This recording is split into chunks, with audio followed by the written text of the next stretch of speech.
কিন্তু আমার বোন আমাকে বাঁচানোর জন্য ওদের সঙ্গে লড়াই করেছিল, আর আমি কিনা ওর বিরুদ্ধে।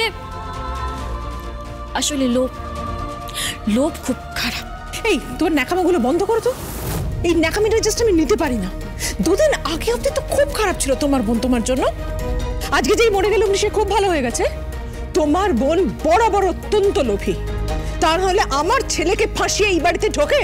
ও একা তো ঢোকেনি মা, সাথে দিদিটাকেও নিয়ে ঢুকেছে। লোভী মেয়ে একটা। আঁচল, কি হচ্ছেটা কি?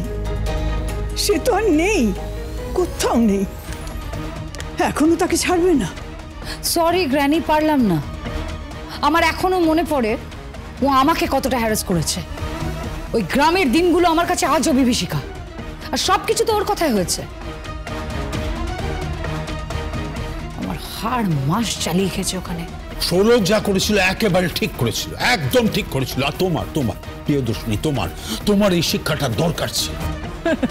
আমি জানি আদিত্য, আমি জানি তুমি এই কথাটা বলবে, কারণ তুমি বরাবর আমাকে হিংসে করো, বরাবর। সেটা আমি জানি, সেই করো, তুমি আমাকে হিংসে করো। কিন্তু তোমার মেয়ে, আজ তোমার মেয়ে যখন সব দায়িত্ব নিচ্ছে তখন তার উপরেও ছি আদিত্য। আসলে কি বলতো, তুমি অত্যন্ত ব্যর্থ একজন মানুষ, তো তাই কারোর সাকসেসই তুমি সহ্য করতে পারো না, অ্যাকসেপ্ট করতে পারো না। মা কি বলছেন কি? এই একদম চুপ করে থাকো। সব বিষয় পূরণ করছে কেন? তুমি তোমার বোনের জায়গাটা নিতে চাইছো? তবে না তো কি মম, একজন গেছে কিন্তু আরেকজন তো আছে। আঁচল দি, এই চুপ। এরকম চামচাগিরি করতে হলে অন্য কোথাও যাও, অন্য কোথাও যাও। ওকে কেন এই সমস্ত কথা বলছো? হ্যাঁ, কেন বলছো? প্রিয়দর্শিনী, তোমাকে একটা কথা বলি।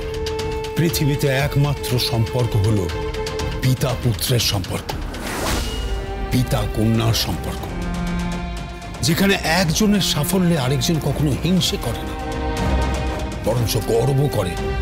আর সেই হলো পিতা। আবার সেই একই সঙ্গে সন্তান যদি কখনো ভুল পথে যায়, কোনো অন্যায় করে, তাহলে তাদেরকে শাসন করবার সম্পূর্ণ অধিকার সেই পিতার থাকে, সম্পূর্ণ অধিকার। আর এই আমি সেই একজন হতভাগ্য যে সেই অধিকার থেকে আমি বঞ্চিত, সম্পূর্ণভাবে বঞ্চিত। কারণ ছেলে মেয়েকে শাসন করতে এলে সব সময় তুমি তাদের মাঝখানে এসে দাঁড়িয়ে গেছো, বাধা দিয়েছো। আর মেয়েকে তো একেবারে নিজের ছাঁচে গড়ে তুলেছো একেবারে। Dad please. এই যে আঁচল, দেখো তুমি, এই আঁচলকে দিয়ে আজ অব্দি আমি বাবা বলাতে